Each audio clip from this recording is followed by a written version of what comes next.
I'm Angela Morabito. Welcome to Five Big Questions. Today, I'm joined by Wisconsin Representative Dave Murphy, who chairs the state legislature's Committee on Colleges and Universities. Representative Murphy has been pushing for higher standards and better transparency at Wisconsin state schools. We're very glad to have you here today. Thanks for joining me. Thank you, Angela. So University of Wisconsin-Madison just announced that they're going to be test optional for 2 more years. This started, they say, due to the pandemic. Why do you believe that it's continued? I think that they figured out that they can use COVID as an excuse to extend something that they always wanted to do anyway.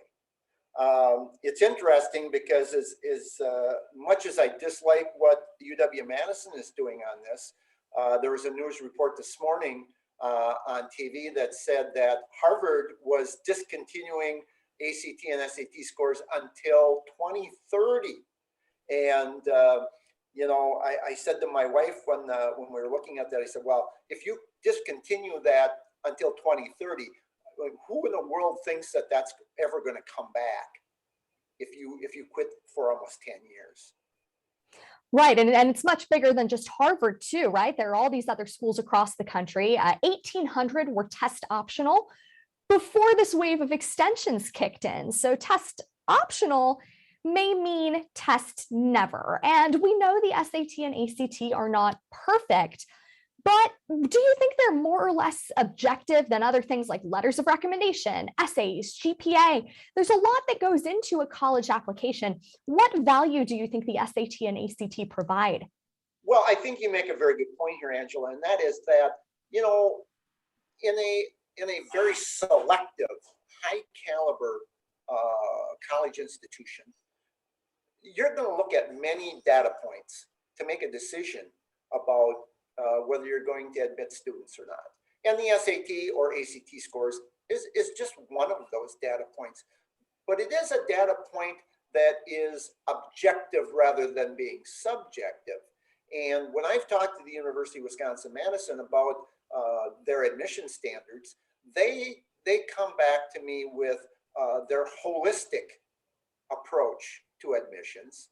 And really what that means to me and what I've seen from it is that it's really about getting rid of objective measures, you know, not looking at test scores, not looking at grade point averages and the like, but looking more at, you know, interviews and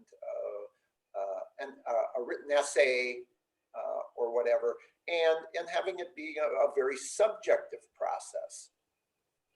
And I understand, Representative Murphy, when we talk about subjectivity and all that goes into the application review process, that you asked for some information about this from the University of Wisconsin. Did you hear anything back? Well, it started out, this started out very organically. You know, it's the kind of thing, as a representative of a district, you have students and parents that are wondering why they didn't get into the elite flagship institution in the state. And then also I get a few more than most legislators might get because I chair the committee on colleges, universities, but people getting a hold of me, students getting a hold of me, you know, why didn't I get in? Well, it was interesting because I brought this up to the speaker of our assembly, who said, you know, hey, you know, I'm getting the same thing, you know, I think we should look into this more. So started talking with the university. We had a Zoom call, talked with the person who was in charge of admissions. And after the Zoom call, you know, I felt like I was just kind of getting the fringe of it, not really getting into the meat of how they were doing it. And so we asked for more documentation. We were interested a lot in, well, how do you, if somebody is involved in admissions, how do you train them? How do you train your people on how to handle admissions? Well, anyway, after quite a lengthy period of time, we got back about a 50-page document from the UW, and it came back with redactions, pages looking like this. where just about everything was redacted. Even the even where bullet points were numbered or lettered, we don't know for sure which because it was redacted. But apparently 1, 2, 3, or ABC are a secret, so we can't know that. But Angela, there was a letter that came along with this. Here it is back here. And I thought it was kind of interesting because they obviously couldn't send me 50 pages of nearly completely redacted information without saying why. And so they gave me 3 reasons for why it was redacted that way. Number 1 was trade secrets, to which I asked my assistant who asked for the information. I asked him if he asked for the formula for Coca-Cola when he was, but apparently the UW's admissions policy is a trade secret. I find that rather interesting, but. Yeah, that's interesting given that it's a public institution. What sort of information do you think the public is owed about admissions? Because of course, not everybody can get in. We want admissions to be based on merit. How much do you think the public should be permitted to know about what happens in those admissions offices? Well, I think it should be widely known. The second reason that they gave was that the release of this information would harm the public interest, and they made out as if, well, if students know how we do this, they will game the system. Well, you know, in an objective system, it's hard to game the system. I can't game the system. My ACT score is what it is. I can't, my grade point average is what it is.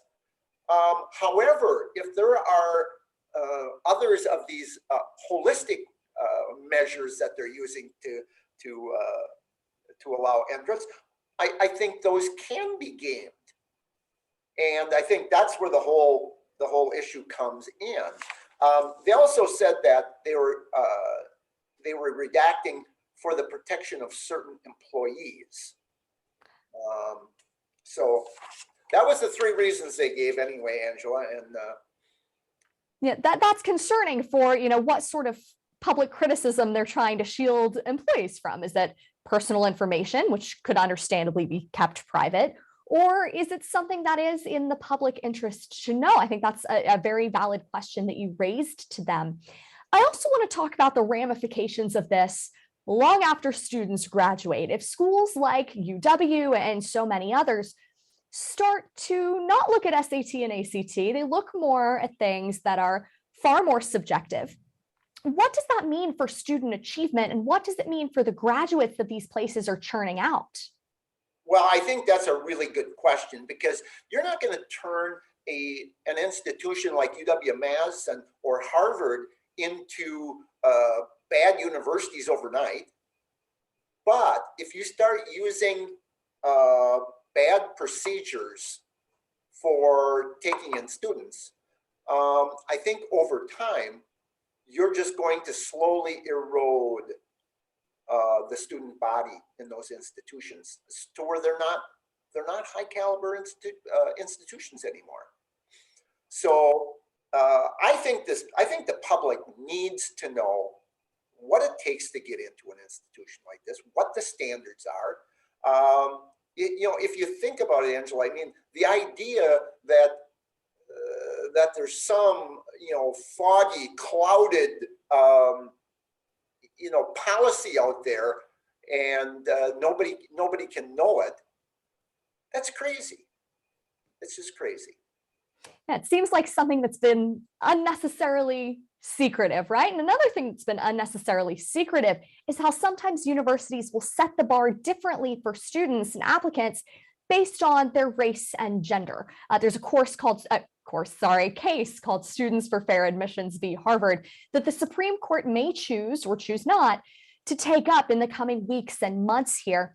University of North Carolina just won in federal court weeks ago the ability to continue using race as a factor in admissions. And I've spoken with, you know, students who are concerned that they say when SAT and ACT are out of the picture, it becomes easier for colleges to discriminate on other factors like and including race and gender. What's your perspective on that? Well, Angela, this goes back 25 years ago. In California, you had Proposition 209. That was in the 1990s. And of course, California is a state where the people can bring these propositions that they vote on, and they become law. It's a referendum. And 209 said that you couldn't use race in admissions to public universities in California. Well, it was adjudicated in the court system in California over and over and over and over, and it held up. And so then the system had to find a way to get around it. Well, one of the ways to get around it is just to get rid of all your old subjective or objective standards and replace them with different subjective standards. Now you can say, wow, we're not using race, or we're not using any affirmative action here to make this happen. There's just a completely different and new criteria on how we judge people. Do have one bonus question for you. Sure. If college admissions were up to you tomorrow and you could decide how you sort through applicants, who gets in, who doesn't make the cut, what characteristics do you think we should look at to get a good sense of academic and personal merit and achievement that's going to create a great entering class, not just for UW, but for schools across the country? Well, Angela, I think, first of all, you go back to the objective standards. I think ACT and SAT test scores should be used. Grade point average has been a very good indicator of how well a student's going to do. I think also looking at the rigor of the high school classes that a student takes is very important. Because I've seen students go through high school and breeze through by taking a lot of easy electives, and then I see students that are taking the hardest classes out there. And those students that are taking the hard classes, they're saying that they want to be challenged, and that's exactly the kind of students we want on our college campuses. We want students that are willing to be challenged to be the best that they can be. That's a wonderful message, and I'm right there with you. We want to reward students who are excited for challenges, willing to work hard. We want to be fair to these kids who are making the biggest decisions of their lives thus far. Representative Murphy, thank you for joining me. Thank you for sharing your story with us and for answering 5 big questions. Thank you so much, Angela.